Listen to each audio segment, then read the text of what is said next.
Hampir sepekan warga meninggalkan lokasi rumah mereka yang luluh lantah. Lalu apa yang menjadi asa mereka kini? Bagaimana pemerintah bertindak terhadap warga yang terbiasa bersanding dengan Sang Semeru?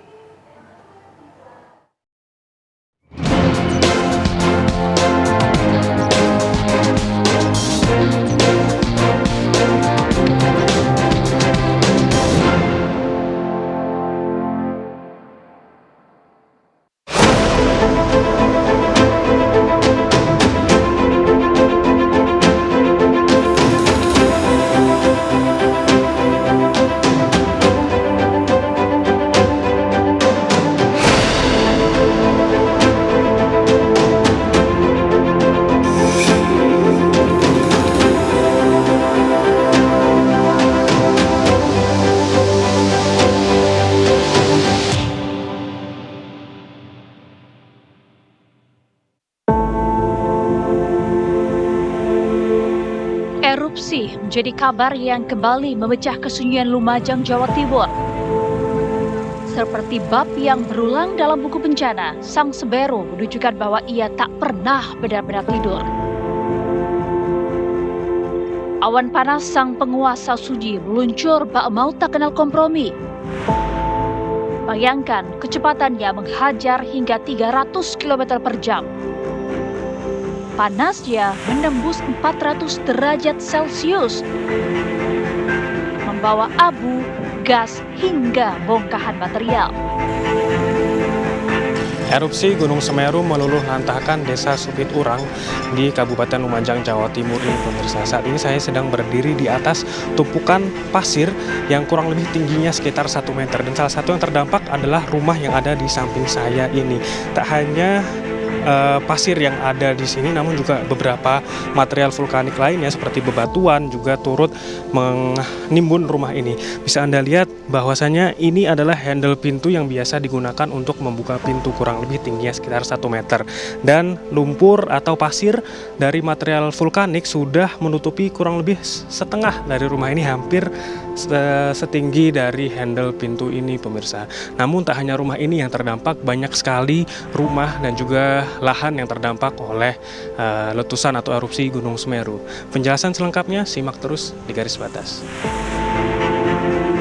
Di wilayah zona merah, manusia adalah tamu.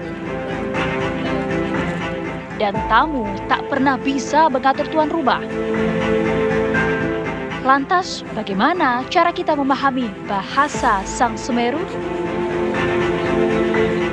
Itu kan diciptakan oleh tuan rumah untuk mengalirkan, ya kan, untuk memberikan sesuatu keseimbangan dia. Ya, keseimbangan namanya awan panas, besuk sat, besuk kobokan dan sebagainya. Dia akan lewat situ dan akan tetap lewat situ. Dia tidak aneh-aneh ngejar-ngejar yang tamunya kok. Kalau orang itu keluar dari besuk kobokan nggak akan dikejar-kejar awan panas kok. Tak lagi peringatan, ini alarm keras dari sosok yang menghabiskan hidupnya memahami bahasa gunung. Sistem deteksi Semeru hanyalah teknologi semata. Status waspada, siaga, hingga awas hanyalah pengingat peningkatan aktivitas. Tak ada yang bisa meramal kapan Sang Semeru mengamuk.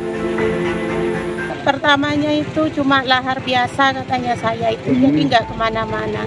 Tapi kenapa semakin tambah jam itu semakin membesar. Kedalaman sebatas polok lah istilahnya, itu sudah panas.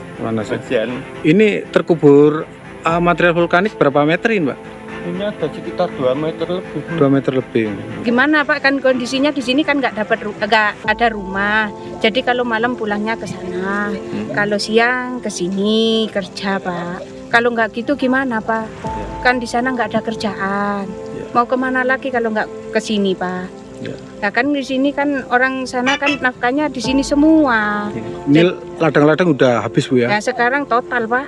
Apa yang mau dikerjakan Pak? Ini cabai-cabai saya pun juga habis. Semuanya sudah habis, gimana Pak? Di balik kepanikan warga, tersimpan kerisauan yang tak tampak antara bertahan atau berpindah. Antara tempat hidup mengais rezeki dan ancaman yang bisa datang tanpa memberitahu.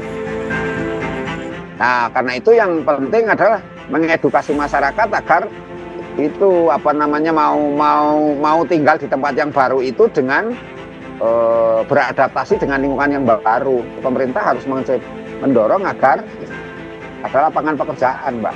Jadi dia mencari nafkahnya mudah. Kalaupun mereka misalnya mau balik ke tempat yang asalnya dulu, ya harusnya tetap dilarang. Keputusan relokasi permanen memang tak semudah itu. Ini persimpangan antara keselamatan dan urusan perut warga. Kebanyakan warga sudah tidak mau lagi tinggal di sana. Alhamdulillah warga sudah menyadari, banyak sudah warga yang ingin pindah dari sana. Intinya ini tidak mau tinggal di sana. Saya cuma inginnya kalau ini kan sudah laharnya kayak gini, saya ingin punya tempat tinggal yang aman, yang jauh dari Semeru ya. Peta kawasan rawan bencana seharusnya menjadi kompas ilmiah untuk dieksekusi, bukan arsip berdebu semata. Karena di peta inilah nyawa dipertaruhkan. Melalui peta inilah ruang hidup seharusnya ditata. Untuk menyiapkan lahan 90,99 hektar di 2 titik, di daerah Candipuro dan di daerah Pronojiwo. Nah, untuk penyiapan yang besar di Candipuro ini format penyiapan huntap insya Allah sudah bisa segera dilakukan. Alam selalu memberi tanda. Semeru berdiri kokoh bukan untuk ditaklukkan, tetapi untuk dipahami. Ketika resikonya sudah pasti, kita harus memilih melindungi yang hidup atau hanya menunggu sejarah berulang. Warga Semeru berhak untuk hidup.